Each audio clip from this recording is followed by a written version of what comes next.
주주 가치를 높이라는 목소리가 많은데요. 외국인의 목소리도 높아지고 있습니다. 월가에서 암살자로 불렸던 공매도 투자자도 한국을 찾았는데요. 한국에서는 매수 전략으로 기업의 가치를 높이겠다고 합니다. 사프캣 센티널의 파미 콰디르 창립자를 만나봤습니다. Hi, Khalil. Thank you for joining us, and thank you for visiting Korea. And I'm looking forward about your investment. So, well, tell me about yourself first. What is your motivation coming to Korea, and what kind of career path did you went through? Yeah. Yes, thank you for your time and speaking with me today, letting me share a bit about my plans here in Korea. For the last 10 years, I've built a reputation as a conviction short seller.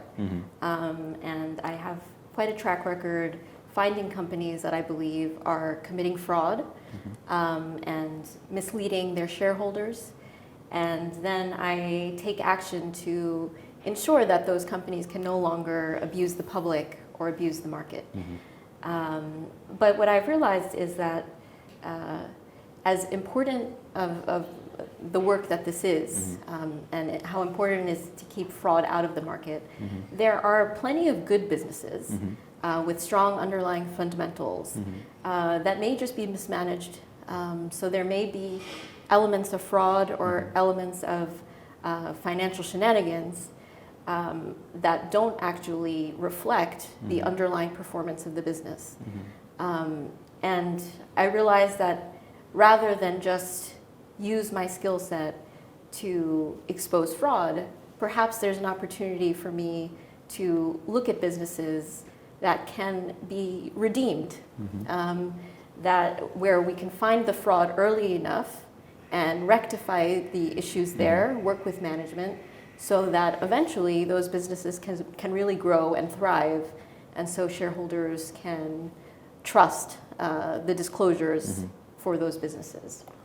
And these sorts of opportunities don't really exist in the US, where most of my investing has focused. The US is very richly priced. Most businesses are trading at a high premium. And the businesses that are committing fraud are also very expensive. So they're more natural shorts for me. And you also have a very big and mature activist investing community in the US. So over the past year, as I'm thinking about how I take this next stage, this next part of my evolution as an investor, I was looking globally to see what are the new developments as far as capital markets reform and corporate governance. And I realized that there's a really hidden opportunity in emerging markets and newly developing markets because first of all, most equity investors from the West are not going to put in enough work and don't have the risk tolerance to invest in a lot of these businesses. But situations like that are ones that attract me because I love to do a lot of work. I love to take my time to understand situations and develop an expertise. And as I did this global survey, I realized there's a lot of interesting things happening in Korea right now. I think it's very early stages. Korea has had a lot of false starts as far as its equity markets opening up to the West, to foreign capital. But I think right now there's a perfect storm of institutional support, policy support that makes a good foundation for equity growth here in Korea. And there are a lot of good businesses that are very cheap that I believe have had some elements of mismanagement or poor management over the years that perhaps there's an opportunity for me to help. Do you worry about the language barrier? Do you have any strategy to tackle that barrier? So this is my first trip to Seoul. I was very worried about the language barrier. And what I realized is that if I'm coming to Korea, I need to learn more of the language myself. But at the same time, I've leaned heavily on local partners here who have the regional expertise. Because the last thing I want to be perceived as is someone coming, speaking English, coming from America, and just taking a big stick and hitting it at the businesses here. The purpose of my trip here was to really understand the culture and develop that respect and consideration for how things are done here. So my plan going forward, as I consider investments in Korea, is to, again, engage with local partners and really be respectful and try to learn as much as possible about the local customs so that whatever I do to invest will reflect the ultimate goals of the market here. Who are going to be your partners here? I mean, pension funds or law firms, asset managers, retail investors? Well, I'm open to partnering with everyone who's aligned towards the one goal of unlocking value in Korean businesses. So far, I am working with law firms here. And I'm also engaging with the local activist community and the local investment community, again, to gain that sort of institutional knowledge. But I really have a lot of admiration for the retail investing community here in South Korea. Before I even looked at investing in South Korea, I was very familiar with the South Korean retail investors. They've made a splash globally. And in their ability to kind of act collectively and really move markets. So they're a force to be reckoned with. And it's been really incredible to see how the retail investors have come together with their small holdings to really put pressure on companies and enact change. So looking forward, my plan is to kind of work across the entire institutional landscape and the retail landscape. Because I think we're all working towards the same goal, which is ensuring the rights for shareholders, minority shareholders, and otherwise. Well, I think your unique strength is that you have your background as a short seller, because Korean investors, we don't do short selling that much. As far as I know, short selling need lots of research. So I think this background is going to be very helpful in Korea as activist investors. What do you think about it? Yeah, well, thank you for selling my strategy for me. I agree with you, of course, because short selling, specifically the way that I do my work, is very deep due diligence. You're not making any investment decisions without knowing the ins and outs of every business. And that isn't just reading financial statements. That's understanding the culture of the firm, the history of the firm, and how that firm has developed its reputation not only in the market, but with its customers, with its business partners. Because at the end of the day, short selling is about storytelling. And I think markets nowadays are very narrative driven. And I think South Korean markets especially are very narrative driven. So as a short seller, we're very good at taking all of these complex pieces of information and data, finding lots of patterns, and being able to distill it into something far more simple, into a story that is easy to understand. So in the case of Korean equities, you have a lot of history of businesses that are doing what they can to avoid some regulations or tax burdens that they feel are cumbersome. And through that, you see a lot of complex financial transactions, potentially fraud, other financial shenanigans, which is my bread and butter. These are the things that I have developed my career trying to investigate and understand. But unlike short selling, in short selling, I'm finding businesses that I feel are beyond the point of repair. These are businesses that should not be operating. Typically, they're businesses that are what we call terminal failure.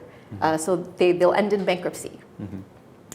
But what I see in the Korean market is that the discount, the valuation discount associated with fraud is less severe than what we call the Korea discount.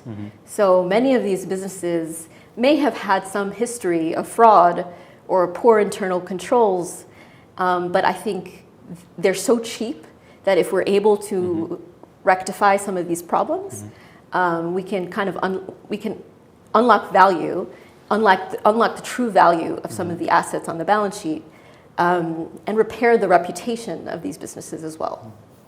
So which are your targets? Blue chips or mid cap? I believe that, again, because I'm coming in as a new activist from the West, my plan is to actually target smaller and mid-cap companies that don't necessarily have a playbook for how to engage with activists. I think the blue chip companies in Korea over decades have had various activist activity, so they already know what they're going to do and how they're going to react. I would prefer, at least for my initial campaigns, to work with businesses that genuinely want to make change, but they might not know how. So in some ways, they'll engage with me not just as an activist, but as a partner to help find some of the problems in their businesses and fix them so that they can build trust back in the market. So you prefer engagement, just helping the management to do the better management, right? Not fighting the largest shareholder or something like that. At the end of the day, if you're investing in a business, you have to believe in that business, right? And if you believe in that business, that means that at some level, there is value in how that business has been run, even if not everything was done correctly. So from that perspective, I think it's valuable to be able to have buy-in from existing management and the existing shareholders for whatever plan there is, because they're the ones who are going to ultimately execute on that plan. So I'd much rather do that from a cooperative perspective than a hostile perspective. And for example, as I mentioned, finding potential fraud, my intention is not to go to the market and say, well, I found this fraud at this company.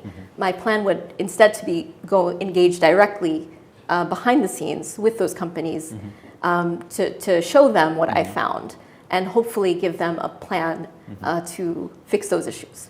So you have a nickname, the assassin. So do you need? I think you need another nickname here, like the helper or something. Okay, so but you said narrative matters in engagement and activism. So you're gonna have to do some campaigns. You're gonna meet media, and are you gonna use this kind of public pressure to fix things right? Well, I think what I'm really looking for is I'm waiting for the cultural shift to happen, and I already start to see that because there's a long history of how certain companies in Korea have operated. And now as policymakers and institutional investors and retail investors are all coming to the table to push Korean markets into the next stage of its growth, I think company culture has to also follow suit. Because yes, there is the issue of ownership and rights to the businesses and the assets, but there's also the reputation and the fact that these companies have the Korean public to thank for their growth and their wealth over the years. So I really think there's a way to positively achieve the same goals and just greater value for across the spectrum. It doesn't mean we have to take from one stakeholder to give to the other. I think there's so much value that's left to be unlocked in the Korean market that tide will cause all boats to rise. Well, I want to tell you the truth. Well, local media are not that friendly to foreign investors here. Yeah, they tell stories about how they are attacking Korean companies, and I'm a journalist. I know how they write the story, and I know their perspective. But how are you going to change the view that foreign activists are just short-term investors and they don't care about the long-term value of the company or this kind of point of views? Yeah. Well, I can't speak for all foreign activists. I can only speak for myself and my intentions. And if anyone looks into my history, even as a short seller, I'm someone who is not hit and run. When I have conviction in an idea, I follow through, and I stay committed. Even a short that was one of the first shorts of my career, a company called Valiant Pharmaceuticals. To this day, I still follow all of the developments, and I'm still invested in understanding what are the outcomes going to be for this business. So this brings me to the purpose of my trip here now. Though I still have not chosen my first target for a campaign, I have not yet invested. I still am in the process of launching my fund. I wanted to come to Korea to introduce myself and to show that I'm here with the intention of being a partner and an advocate for the goals of the Korean market and the Korean people. I'm not here to, I'm not bringing my American playbook of what activism looks like and trying to force it on Korean businesses. I'm really trying to understand, to be considerate of the local norms here and build an activist playbook, an engagement playbook specifically for Korea. And because of the time and the resources something like this requires, I'm not here just for a single campaign or just for a single investment. My plan is to be here as long as there is opportunity for me to help. Tell me about the fund. How are you going to do that fundraising? And is this only for Korea or other markets like Japan and Taiwan? Yes, so Softcat Sentinel, the strategy is forensic governance long short with an activist component. So I'm looking at a variety of emerging markets and developed markets that are undergoing some sort of reform. But my focus right now is in Korea because I believe Korea is the greatest opportunity right now. As I said, it's long short, so my plan is to find companies, businesses to be long in Korea while I maintain my short exposure in the US, where I have demonstrated track record and where things are quite expensive. And then, as I develop this Korean playbook, I'll look throughout the region, Southeast Asia, broader Asia, potentially Latin America, even parts of Europe are also engaged in some sorts of reforms, like in the UK. So we're going where the opportunity arises. But the way that we're entering markets is with an understanding of the local market rules, local market culture. This is my final question. So, what is your final goal in here? Which nickname, if you can pick a nickname, what kind of nickname you want to get? Yeah. Well, I hope I'm seen as a Robin Hood-like figure, as someone who's advocating for those minority shareholders and helps them reclaim some of their power. Thank you. Thank you for this conversation. Yeah. Thank you. Have a nice trip. Yeah. Thank you.